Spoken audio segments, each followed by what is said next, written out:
பட்டி ஊராட்சியில நீங்க பாத்தீங்கன்னா 7,19,000 ரூபாய்க்கு ஊராட்சியோட பொது நிதியில ஒரே ஒரு வீட்டுக்கு 200 மீட்டருக்கு ரோடு போட்டிருக்காங்க. 200 மீட்டருக்கு காங்கிரீட் ரோடுங்க. நல்லா பாத்துக்குங்க. ஒரே ஒரு வீட்டுக்காக அப்படியே அந்த சைடு திரும்பி வச்சுக்கல. ஒரு மெட்டல் ரோட நான் ஒரு 20 வருஷமா நான் பாக்குறேன். 20 வருஷமா அந்த மெட்டல் ரோடு இருக்குது. அங்க ஒரு ரோட்ல 20 வருஷமா மெட்டல் ரோடு இருக்குது. இங்க ஒரு 150 வீடு 200 வீடு இருக்குது. இந்த சைடு பாத்தீங்கன்னா 150 இருந்து 200 வீடு இருக்குது. 200 வீட்டுக்கு ஸ்ட்ரீட் லைட் கிடையாது, ஒரு பொது பைப் தண்ணி வசதி பைப் கிடையாது, ஒரு தார் சாலை கிடையாதுங்க.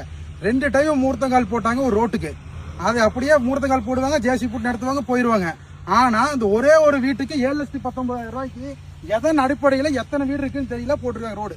நீங்களே பாருங்க, இங்க பாருங்க, ஒரே ஒரு வீடு தான் இருக்குது இங்க. அதுவும் நம்ம கவர்மெண்டோட மக்களோட வரி பணத்தை எடுத்து ஊராட்சியிலிருந்து பொது நிதியிலிங்க, ஊராட்சியோட பொது நிதிங்க பாத்துக்குங்க. ஊராட்சியோட பொது நிதியில 7,19,000 ரூபாய்ங்க எடுத்து அவன் கஷ்டப்பட்டு வரி கட்டுறான். வரி கட்டுறவனுக்கெல்லாம் ஸ்ட்ரீட் லைட் போடல, தண்ணி கனெக்ஷன் தரல, ஒரு ரோடு போடல. இந்த ஒரு வீடு கட்டி ஒரு வருஷமோட இல்லைங்க. அவர் ஏதோ அரசு வேலையில் இருக்கிறன்னு சொல்லி அந்த ஒரே ஒரு வீட்டுக்கு இந்த கட்டில ஒரு 3-6 வீடு இருக்குது. பக்கத்து கட்டில 6 வீடு இருக்குது.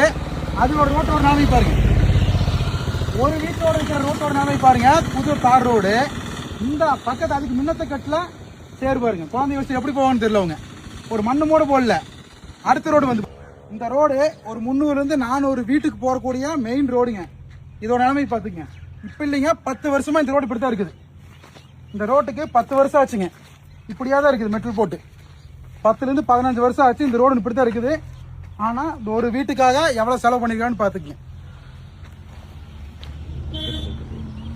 அதுக்கு முன்னது கட்டுதானுங்க. அந்த ரோடு, அதுக்கடுத்து இன்னொரு ரோடு, அது இல்ல, அதுக்கடுத்து இந்த ரோடுங்க.